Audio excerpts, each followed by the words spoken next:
Welcome back to The Little Game Helper, a podcast where we break down tabletop RPGs into bite-sized, actually useful tips you can use at your table tonight. If you like old school dungeon crawling, but want faster gameplay, real tension, and less rule book flipping, this one might be your new favorite. Shadowdark is an indie fantasy OSR RPG that blends classic dungeon crawling with modern simplicity. The idea: you are fragile, the dungeon is unforgiving, and time is always running out. And I mean that literally, because light is tracked in real time. So first, let's talk about the mechanic that made Shadowdark stand out: light and darkness. In most RPGs, torches are a flavor. Shadowdark makes them survival. Here's how it works. A torch lasts 1 hour in real-world time, so let's not chit-chat at the table, folks. The timer starts the moment the torch is lit. No pausing, no we rest for a second. When the light goes out, that's it. You're now in total darkness, and darkness in Shadowdark is brutal. You can't see enemies. You can't fight effectively. You're easy prey for creatures that can see. This creates constant pressure. Players start making faster decisions, taking risks, and sometimes panicking in a good way. Pro tip for GMs: actually track the time at the table. Use your phone timer or a visible countdown to build the tension. An hourglass is great for this purpose. And a pro tip for players: always make sure who's holding the light, because if that person drops it, things get bad fast. Let's talk character creation. Character creation in Shadowdark is fast, random, and a little chaotic in the best way. Here's a quick breakdown. You roll 3d6 for your stats: strength, dexterity, constitution, intelligence, wisdom, and charisma. Right down the board, you get them as they come. Then you pick a fantasy class like fighter, thief, wizard, or priest. Each one is simple and focused. Then get your hit points, and they're low, like really low. Like you're not a hero, you're just trying to survive low. Then gain yourself a quick background, roll on the chart to pick up something like urchin, soldier, or cultist. Just enough to spark some roleplay when things are ready. Then get yourself some gear. You start with a small set of equipment, and that includes your light sources. This makes character creation quick, usually as quick as 5 minutes, which means you can jump straight into the dungeon, and it's easy to replace them when they die. We'll take a quick look at inventory, as it's unique for this game, and it's where a lot of the tension comes in. Instead of tracking weight, you track slots. Each item takes up 1 or more slots. You have a small number of slots based on your strength ability, so every choice matters. Do you bring more torches, some extra treasure capacity, weapons, armor, because you can't carry everything? Like, do we drop the gold or the food? Key items to think about: torches, always bring more than you think. Food, because you can't eat gold. Rope, weapons, and treasure takes up space too. Our core mechanics. Let's take a closer look at the rules of Shadowdark, because this is where the game really earns its reputation for being fast, tense, and easy to run. At first glance, it looks very familiar, but the details make a big difference. Almost everything in Shadowdark comes down to one simple mechanic: roll a d20 and try to meet or beat a target number.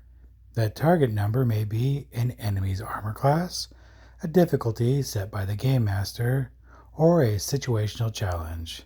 There are no complicated layers on top of this, no stacking bonuses, no long calculations. You roll, you know the results, and you move on. That speed is intentional. It keeps the game flowing and the pressure on. Instead of juggling lots of modifiers, Shadowdark uses advantages and disadvantages. Advantage, you roll twice and take the higher number. For disadvantage, you roll twice and take the lower number. That's it. So instead of saying you get +2 for this and -1 for that, the GM just decides if your situation is favorable or not. Combat in Shadowdark is designed to be quick and deadly. Here's what stands out. No long initiative order to track. Turns often flow around the table naturally.